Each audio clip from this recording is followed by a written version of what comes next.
Pela fé posso enxergar, pela fé posso tocar,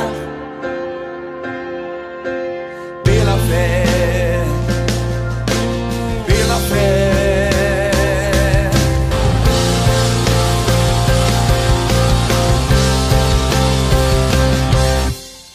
O programa Restaurando Vidas começa agora. Que a paz do nosso Senhor Jesus Cristo seja liberada sobre a sua vida e sobre a sua família.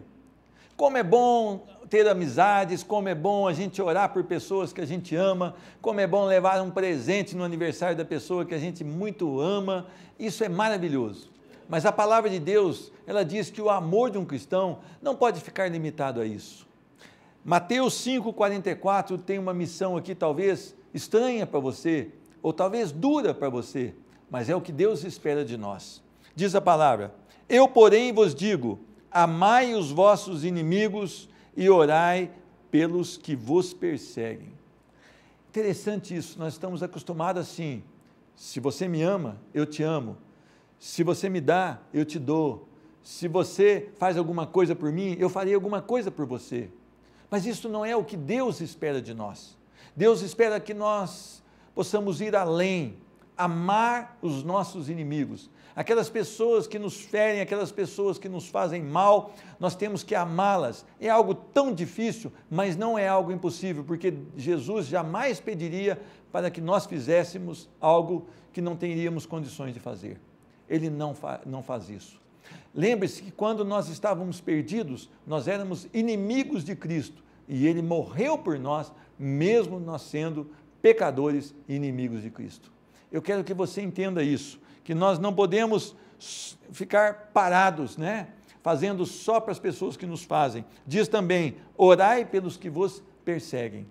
Talvez você não esteja acostumado a fazer isso, talvez isso seja algo difícil também para mim, mas nós precisamos crescer juntos e crescer na palavra. Nós vamos então melhorar isso e a partir de hoje, comece a desenvolver o amor. Amor não é sentimento, é decisão. Então você comece a amar essa pessoa que tem te feito mal, essa pessoa que não tem correspondido à sua amizade, e comece também a orar pelas pessoas que te perseguem, e você vai ver o mover de Deus na sua vida, você vai viver um tempo especial de Deus na sua vida, e no final você vai falar: realmente a palavra de Deus tem poder. Que Deus te abençoe e que você possa buscar sempre servir ao Senhor.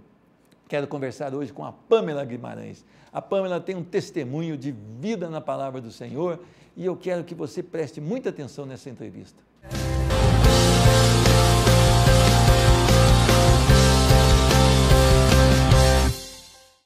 É com muito privilégio e muito prazer que eu recebo hoje no programa Restaurando Vidas a minha irmã em Cristo, Pamela Guimarães. Deus te abençoe, seja bem-vinda e a paz do Senhor. Paz do Senhor, pastor. Deus abençoe, pastor, também. Amém, Pamela. Você tem uma história assim muito definida no Evangelho, Você com 2 anos, quando seus pais se converteram, você já foi junto para o Evangelho da Graça? Já, a gente já foi. E seus pais eram muito ativos? Era, nossa, meu pai, ele foi diácono, foi presbítero até hoje, sempre ele ativo, ajudando tudo na igreja. Certo. E você também começou a frequentar estudo bíblico, escola dominical, fazer teatro? Não perdi uma escola bíblica e a gente morava do lado praticamente da igreja, então estava direto ali. Até os 7 anos de idade a gente morou pertinho da igreja, então era quase todo dia a gente estava na igreja. Agora hoje, eu noto uma coisa, você ainda não tem filhos, Mas eu noto que os pais não têm o cuidado de trazer a Escritura Sagrada para os filhos.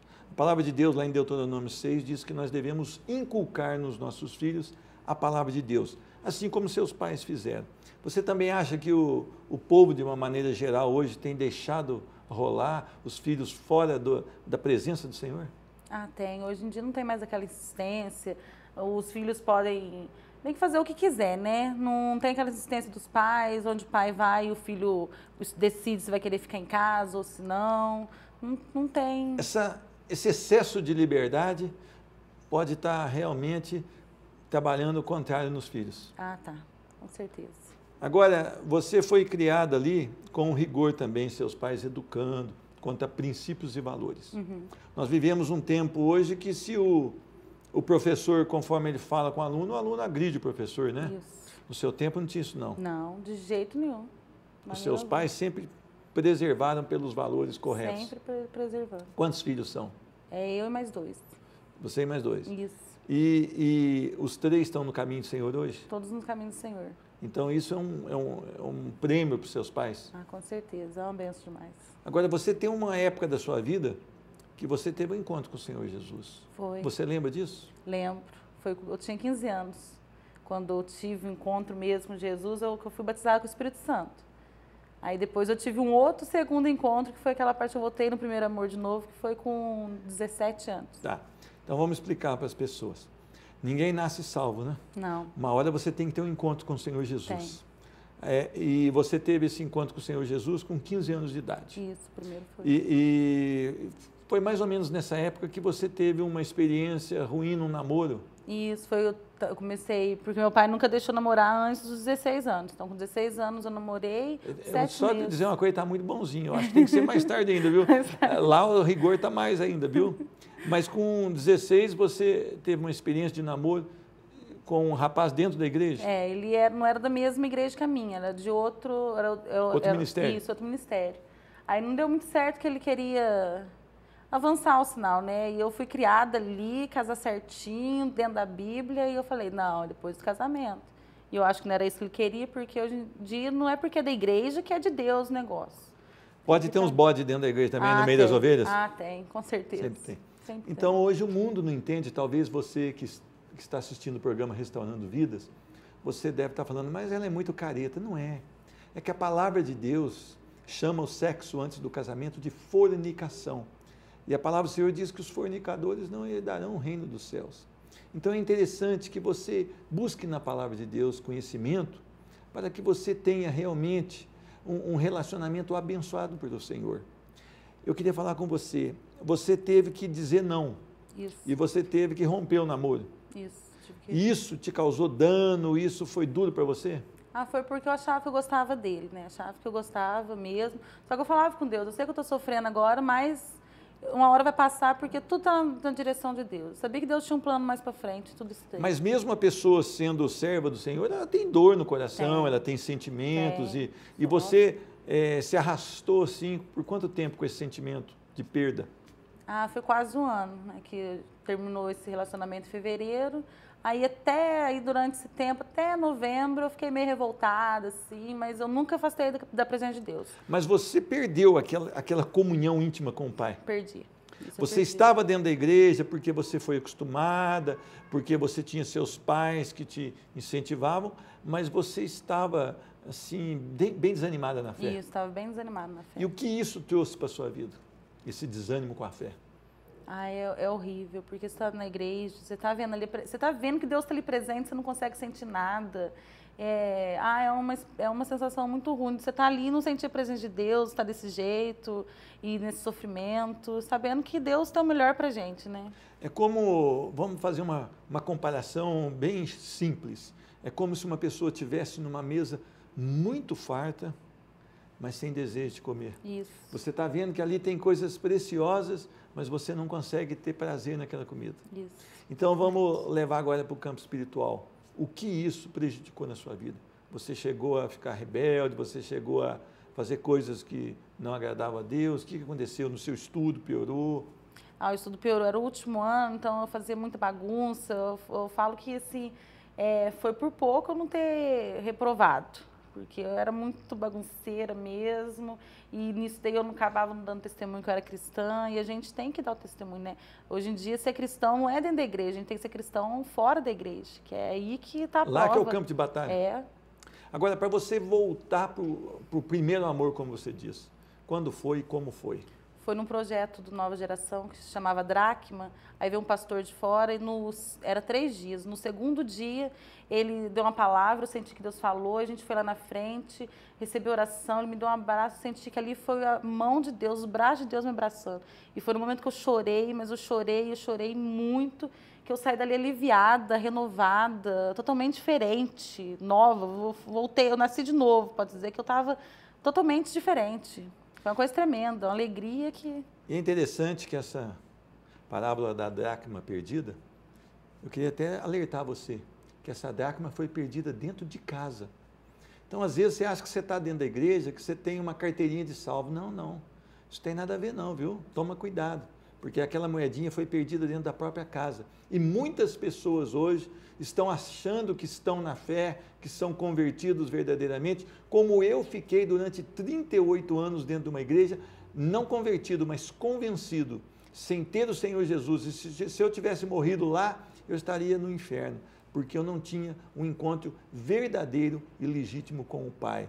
Então, analise a sua vida, vê como é que está a sua vida com Deus, porque se você não tiver prazer pela palavra, prazer pela oração, prazer por servir, por estar na casa do Senhor, alguma coisa está errada com você e você pode orar: Senhor, traz esse fogo de novo na minha vida, muda a minha história, ou então falar: Senhor, eu não te conheço, eu quero a minha conversão, eu quero ser salvo por Cristo Jesus.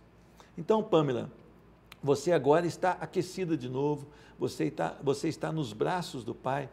E eu queria também falar, Deus é um Deus tão amoroso, que mesmo a gente pecando, mas quando nós nos arrependemos em verdade, Ele nos aceita, né? Ele nos recebe. Você hoje pensa nesse cuidado que Deus teve com você de te receber? Ah, penso. Nossa, Ele é fiel, mesmo a gente sendo tão falho, errando às vezes, em palavras, em uma coisa que a gente faz, Ele continua do nosso lado, nos guardando, é fiel e está ali de braços abertos a qualquer momento para receber a gente, independente da situação. Amém. Agora, você sempre teve um sonho, né? Isso. Qual que era o teu sonho? Meu sonho era casar desde os 5 anos de idade. Mas hoje o mundo fala que casamento é coisa do passado, que casamento é uma furada, e eu sei com esse sonho. Isso. E Casamento é um projeto de quem? de Deus. Se é um projeto de Deus, é bom. Oh. E você tinha esse desejo de estar nesse projeto de Deus? Sim, eu falava com 20 anos eu ia casar. E as pessoas falavam assim: mas você é doida, vai casar com 20 anos, aí que você tem que curtir a vida. Eu falei: não, se eu tiver que curtir, eu vou curtir na presença de Deus e com o meu marido. Aleluia. E como é que foi para buscar então isso? Ah, foi quando eu conheci o Diego. Ele fazia 3 anos, já estava na igreja. Aí, de repente, surgiu um interesse. Já havia um interesse desde o começo, mas forte mesmo, assim, que eu acho que Deus colocou no coração. Você já olhou e já ficou ligada, Já. né? Mas ali Deus foi trabalhando. Você esperou, você orou por isso. Orei, de confirmação. Na igreja a gente costuma ter algumas pessoas que oram com a gente pela causa. Isso. Você passou essa causa para algum amigo, para alguma amiga? Passei, até foi minha tia que orou, foi da boca dela, antes dela saber que era um namoro, eu falei: tia, ora no propósito. Aí ela falou: é namoro, né? E já sabia quem era a pessoa, que Deus mostrou a nossa alma unindo para ela. E isso veio se confirmar? Você começou a namorar? Como é que foi isso? Aí a gente começou a namorar, tudo dentro da palavra de Deus, e Deus confirmando. Cada dia que um pregador diferente na igreja, Deus usava o pregador para confirmar e falar que tinha pressa no nosso casamento. Então, quer dizer que quando você fala que foi tudo conforme a vontade de Deus, é um namoro sem sexo, sem abuso, sem estar sensualidade no meio. É isso para as pessoas entenderem? Isso. Totalmente. Agora, as pessoas dizem que não tem jeito de você casar com uma pessoa sem conhecer intimamente essa pessoa. Tem jeito? Tem, com certeza. É o plano de Deus? É o plano de Deus. E é a melhor coisa, porque ali é a lua de mel, a noite de núpcias. Como é que você vai ter uma lua de mel se você já conhece a pessoa antes? Então, o segredo ali é aquela hora. A obediência faz com que Deus confirme algo muito precioso, né? E vocês chegaram ao casamento depois de quanto tempo? A gente namorou 1 ano, ficou noivo mais 1 ano e casamos. Agora, teve uma situação aí que você estava meio sem dinheiro, né? Isso. E foram almoçar onde? No Popular, era R$1 na época. E foi lá que começou o namoro? Foi nesse dia. Mas o convite foi seu ou foi dele? Foi meu. Eu que Você que elaborou esse projeto? Isso, porque eu acho que se eu esperasse ele assim, eu sempre fui um pouco mais devagar, eu sempre fui mais agitada, mais apressada. Eu fui lá e chamei. E a circunstância financeira, o que deu para fazer foi isso? Foi, que eu não trabalhava, só fazia Agora eu quero curso. saber quem pagou essa conta. Aí eu paguei o meu e ele pagou o dele. Então o negócio estava feio mesmo. Tava. Financeiramente. Mas estava lindo da parte espiritual e estava direitinho do jeito que Deus esperava. Foi, nossa, foi lindo, porque eu pedi para Deus uma pessoa que fosse minha. Então, assim, e ele foi para a igreja com 17 anos, nunca tinha namorado nem ficado com ninguém. Agora, o dia que vocês foram almoçar lá no Popular, você levou uma terceira pessoa para ficar ajudando ali na mediação? Na verdade, não levei, ele apareceu escondido lá na escada da saída, quando a gente estava conversando, a gente olha, ele estava lá. Quem que é ele? É o meu primo, Thiago. Almoçou também ou não? Não, ele não almoçou não, porque ele entrou pela saída, né? Não sei nem como que ele conseguiu entrar pela saída do restaurante. Vai ver que ele estava sem R$1, né? Ele estava. Estava duro? Tava tudo. Mas interessante isso, como que Deus, Ele opera, né? Nas mínimas coisas. Quantos anos você está casada hoje? Vai fazer 4 anos em julho. E você consolidou isso dentro da palavra. Da palavra. E foi algo muito especial na sua vida. Foi demais. O Nossa. seu casamento hoje, ele serve de exemplo para as pessoas? Serve principalmente para os jovens que estão interessados em casar, que querem ter uma vida mesmo abençoada, um casamento abençoado. É isso que eu falo. A gente quer ter um casamento abençoado, tem que entregar sempre na presença de Deus, a gente tem que colocar ele em primeiro lugar. E sempre perguntar se é da vontade dele. É interessante que você cumpriu um outro mandamento também, você honrou seus pais. Isso. E a honra aos pais, diz a palavra, que ela abençoa a vida da pessoa até com dias, né? Isso. E Deus nunca se esquece das alianças que Ele faz para conosco, né? Não. E você é feliz em servir a Deus, em estar fora do que o mundo dita? Ah, sou feliz. Eu não me imagino fora da presença de Deus de jeito nenhum.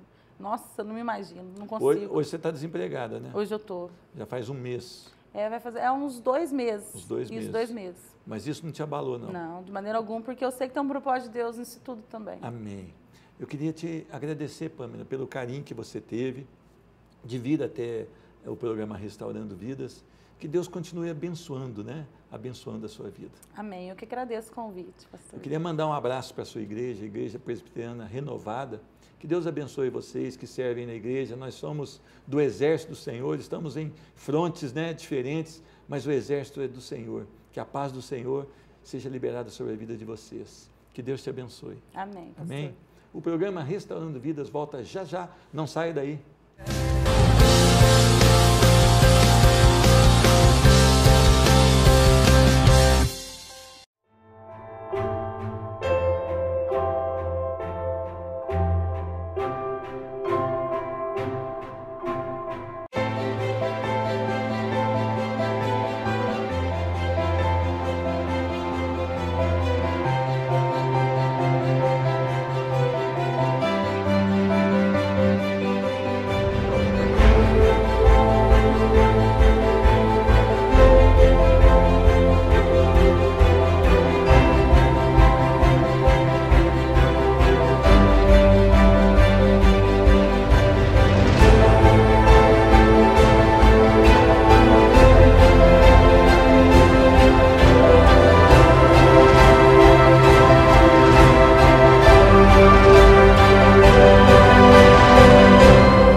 Quero falar hoje para você que tem vivido uma vida sufocada, uma vida difícil, as coisas do mundo têm pesado sobre a sua vida, as obrigações do mundo têm pesado, o excesso de trabalho, o que tem roubado a sua paz, o que tem deixado você realmente constrangido diante das situações.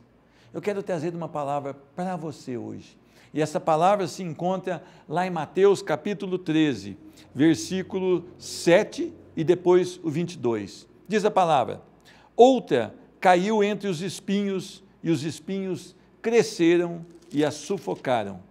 Versículo 22. O que foi semeado entre os espinhos é o que ouve a palavra, porém os cuidados do mundo e a fascinação das riquezas sufocam a palavra e fica infrutífera. Amém?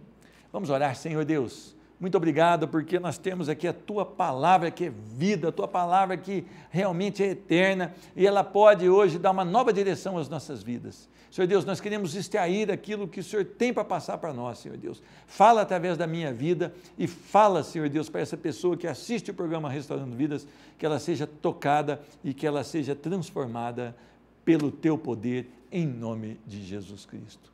Amém.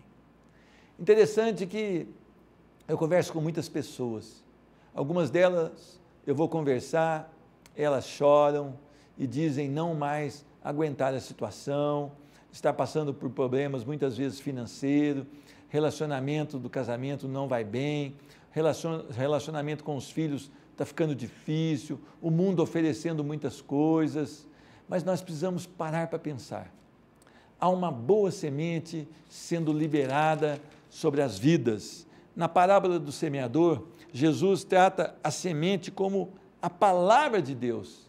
A palavra de Deus é a boa semente, é o evangelho da graça, é a boa notícia, é aquela notícia que diz assim, olha, todos os que estão perdidos, se crerem em Cristo Jesus, serão salvos e terão vida eterna. Não existe uma notícia melhor do que essa, a notícia que tira um homem e uma mulher da condenação e colocam na vida eterna. Mas essa palavra, ela precisa ser tratada com carinho e com cuidado. Diz aqui que existem vários tipos de solos, de terrenos. Diz que uma semente caiu à beira do caminho e os passarinhos vieram e comeram, assim como Satanás, né? Às vezes a pessoa vai, recebe a palavra, mas depois deixa que Satanás a leve. Outras sementes caíram num terreno rochoso e a camada do solo era muito rasa e quando veio o sol, as suas raízes não eram profundas e elas secaram e não produziam nada. Assim também aquela pessoa que ela começa no Evangelho, mas ela não forma raiz, né? Ela não tem duração e chegando às primeiras crises, ela desanima e vai embora. Mas eu quero falar da terceira semente, que foi lançada em meio aos espinhos. Diz a palavra que ela chega a brotar, ela chega a crescer, mas ela fica infrutífera, porque os espinhos a sufocam. Você que está vivendo uma vida aí sufocada, você deve atentar para esse texto, você deve buscar a direção nesse texto. Primeiro, a semente ela é boa, a semente é boa de qualquer maneira. Quando você lê a palavra de Deus, você está recebendo a melhor semente que tem. Quando você passa num programa de televisão e alguém está lendo a palavra de Deus, pare, receba da palavra de Deus. Você pode não concordar com a explicação, porque muitas vezes a explicação é distorcida, a explicação ela é fora da palavra de Deus, mas quando a palavra de Deus for lida, pare, medite, receba a palavra de Deus. Ela é a única que pode transformar vidas e ela é sempre a boa semente. Mas é interessante que fala aqui de alguns cuidados que nós devemos ter. Olha aqui diz a palavra, outra caiu entre os espinhos e os espinhos cresceram e sufocaram. As coisas do mundo, normalmente, elas são mais atrativas para a carne do homem. O homem é carne, mas o homem é espírito e alma. E a carne, ela responde muito aos apelos do mundo. O mundo diz que você que é homem pode ter várias mulheres, você que é homem, mas não é casado, você pode ficar com várias garotas, você pode usufruir da bebida, você pode usufruir das drogas, você pode ter uma vida totalmente que agrade a sua carne. E esse peso, muitas vezes, ele vai roubando a palavra do seu coração. E se você não der ouvidos à palavra, isto vai sufocar a palavra de Deus. E é interessante que nós, muitas vezes, colocamos também as prioridades de maneira equivocada. São outros problemas que nós temos com prioridades. De repente você tem tempo para tudo. Você tem tempo para o trabalho, você tem tempo para os filhos, você tem tempo para o lazer, você tem tempo para fazer uma viagem, você tem tempo para assistir um pouco de televisão, mas você não tem tempo de ler a palavra de Deus, você não tem tempo de ir a um culto adorar a Deus, você não tem tempo de ir a uma célula ou receber uma célula na sua casa. Então, as prioridades, elas têm que ser voltadas para a palavra de Deus. O que vem em primeiro lugar no seu coração? Quais são as coisas que você tem mais desejo de fazer ou que você faz mais esforço para fazer? De repente você anda para trabalhar, pega 2 ônibus, anda a pé mais um tanto, uma dificuldade, mas para ir a uma igreja que é do lado da sua casa você acha difícil. De repente a semana inteira você acorda 6 horas para trabalhar, mas para ir a uma escola bíblica dominical você acha custoso. Como é que está a sua vida? Quais são as prioridades do seu coração? Interessante também que a palavra de Deus ela vem trazer um alerta. O que foi semeado entre os espinhos é o que ouve a palavra. Ele ouviu a palavra entrou no seu ouvido, entrou na sua mente, ele ouve a palavra de Deus, porém os cuidados do mundo. Tantas coisas têm roubado, né, o nosso tempo da palavra, os cuidados do mundo hoje são muitos. E tem uma coisa que acontece no mundo hoje, a pessoa quer ser aceita por todos os tipos de pessoas. Quando a pessoa quer ser aceita, ela começa a se desviar da palavra, porque ela começa a fazer coisas que não agradam ao Senhor para ser aceita na sociedade. Tem pessoas que elas têm pouco recurso, mas elas querem andar junto com pessoas de muito recurso. Então elas começam a investir em roupas, investir em beleza, em tratamento, né? E ela faz uma dívida muito grande e ela não consegue acompanhar o ritmo das pessoas que têm poder aquisitivo. Tem pessoas que querem ser aceitas no seu grupo da escola e para isso ela tem que tomar bebida alcoólica, ela tem que experimentar drogas, ela tem que assistir filmes pornográficos, tudo isso para ser aceito. E o ser aceito hoje custa muito caro, porque você começa o quê? A deixar a palavra de Deus de lado e vai sendo sufocada por essa aceitação a qualquer preço. Será que vale a pena você ser aceito pelos homens? O que interessa é ser aceito por Jesus. O que interessa é Deus olhar para você lá do seu trono e dizer, eu me alegro, eu tenho prazer na vida dessa pessoa. Nós não conseguimos agradar a Deus e agradar ao mundo. Ou você faz uma escolha, eu vou agradar ao mundo. Ou você faz outra escolha, eu prefiro agradar a Deus. Como tem sido a sua escolha? Como tem sido a sua vida? A palavra de Deus diz também da fascinação das riquezas. Elas sufocam a palavra. Quando nós queremos ter, e esse querer ter está acima de tudo, ele se torna uma obsessão. E você faz tudo para possuir dinheiro, para possuir recursos, para possuir poder.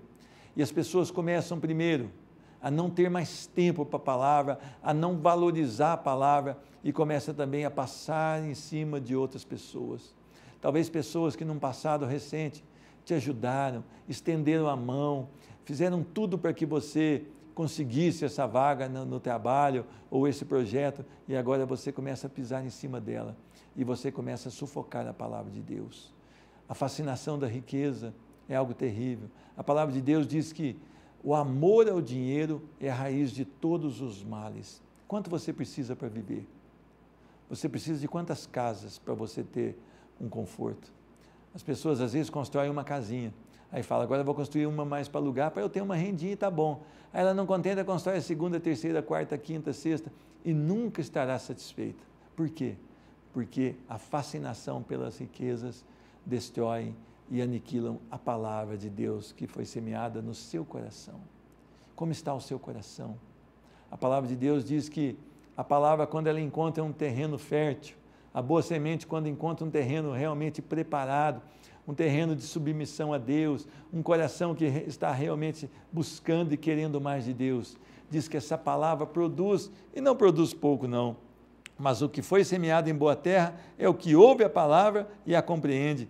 Este frutifica e produz a 100, a 60 e a 30 por um. Ouvir a palavra de Deus, mas não ficar só na mente, mas ficar no coração. É aquela pessoa que passa a ter prazer em obedecer a Deus. Tem prazer em viver uma vida de submissão a Deus. E as pessoas começam a notar que aquela palavra fez um efeito no coração daquela pessoa. E aquela pessoa agora, que era uma pessoa amarga, uma pessoa que era dominadora, e agora ela começa a ser diferente, e ela começa a atrair as pessoas para Cristo.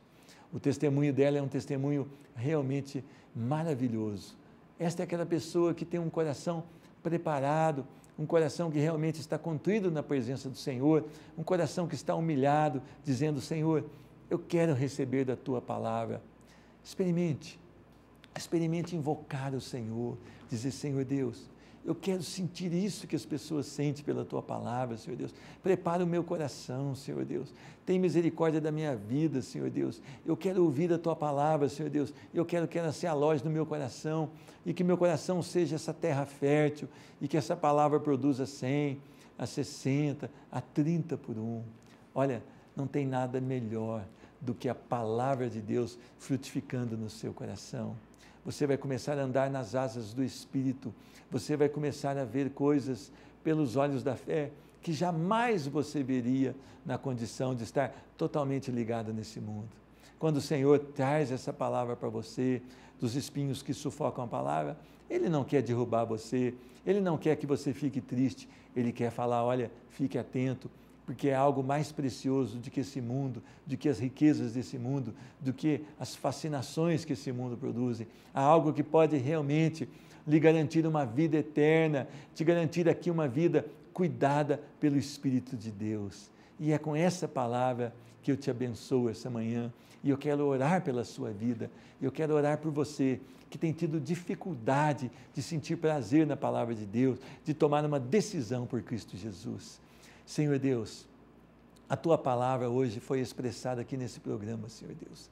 Que ela possa ir de encontro a esse coração que tem um desejo de ter um encontro contigo, Senhor Deus, e que ela possa fazer toda a diferença essa manhã. Senhor Deus, faz um milagre hoje da conversão, Senhor Deus, com teu Espírito Santo, Senhor Deus, entra nesse coração, Senhor Deus, e produz ali, Senhor Deus, um tempo especial, Senhor Deus, onde essa pessoa vai se arrepender e vai confessar Jesus como o único Senhor. Ó Deus de poder, levanta essa pessoa e coloca ela para ter prazer na tua palavra. Eu abençoo em nome de Jesus Cristo. Que Deus te abençoe hoje e sempre.